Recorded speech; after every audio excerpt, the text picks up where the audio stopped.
Last night it got ugly pretty fast. So the protesters clashed with the police, who responded with smoke grenades and pepper spray, and that was outside the event. But some of the protesters did make their way inside. They disrupted the presumptive Republican nominee multiple times.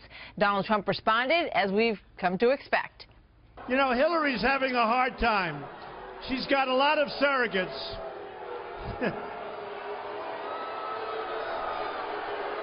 You can get them out. Get them out. Get him out. How old is this kid? How old is this kid? Get out of here. Get out of here. Still wearing diapers. Look at this kid. National correspondent John Roberts live in Anaheim this morning. John, good morning to you. Good morning to you, too, Martha. Very quiet here in Anaheim. A few people starting to line up for the Trump rally here at the convention center. It is, though, only 6 o'clock in the morning. We're expecting in the 6 hours ensuing between now and the time that Donald Trump speaks, the complexion of this place will change quite dramatically. Don't forget, we're not too far away from Costa Mesa, California, where about a month ago there were violent protests against the Donald Trump rally there as well. Don't know what's going to happen here. Police are hoping it will be fairly quiet, but they are planning a big presence here just in case. Let's take you back to New Mexico last night.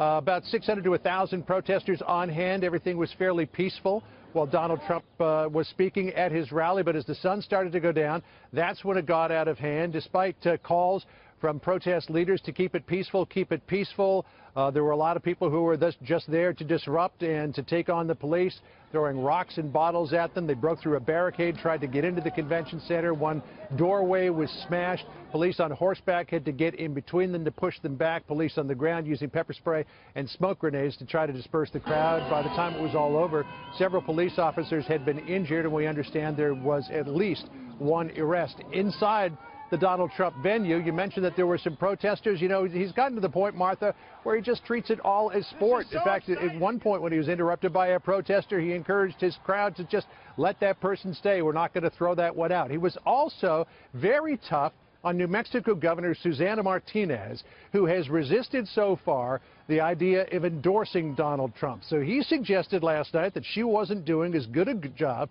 as she might. Listen to Trump last evening.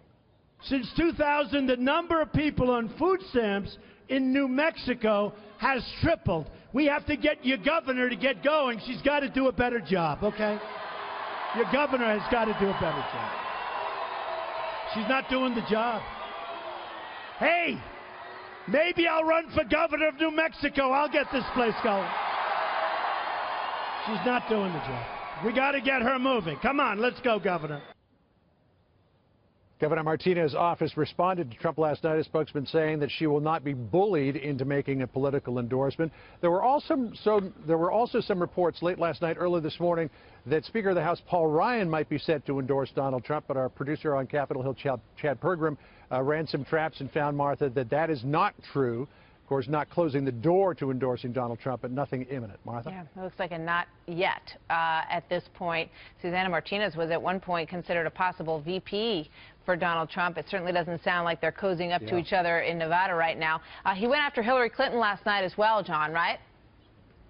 He did. And just one other point on Martinez, as we reported yesterday, Martha, any reports that she was on the VP list seem to be shot down because the Trump campaign is not vetting her for that position. On the Hillary Clinton idea, Donald Trump's in a little bit of a danger zone with something he said back in 2006, where he said he looks forward to and would like to see the housing bubble burst so that he could pick up some properties at good prices. I mean, it's certainly anything that any shrewd real estate investor would want to do, and certainly Donald Trump did take advantage of it, picking up a lot of properties, including some golf courses, at fire sales. But this is something he doesn't want to let stick, so he went hard after Hillary Clinton last night. Listen. I see this lowlife tonight, you know, I see this lowlife. She puts on an ad. Did you know that Donald Trump was rooting against housing because he wanted housing to go down because he wanted to buy? And they've got some clip of me from many years ago where I'm saying, yeah, if it goes down, I'm going to buy. I'm a businessman. That's what I'm supposed to do. You see, if she did it, she'd want to buy at the top. But Hillary Clinton sees a potential point of vulnerability here, hoping that she can turn that into Trump's version of Mitt Romney's 47%. Also getting some help from Elizabeth Warren, whom Donald Trump nicknamed Pocahontas last night, mocking her claim of Native American ancestry. And we got 5 more months of this, Martha. Can you believe it? We sure do. And that real estate conversation is worth a whole panel of discussion, which we're going to do at 9:30 this morning. It is. John, thank you very much.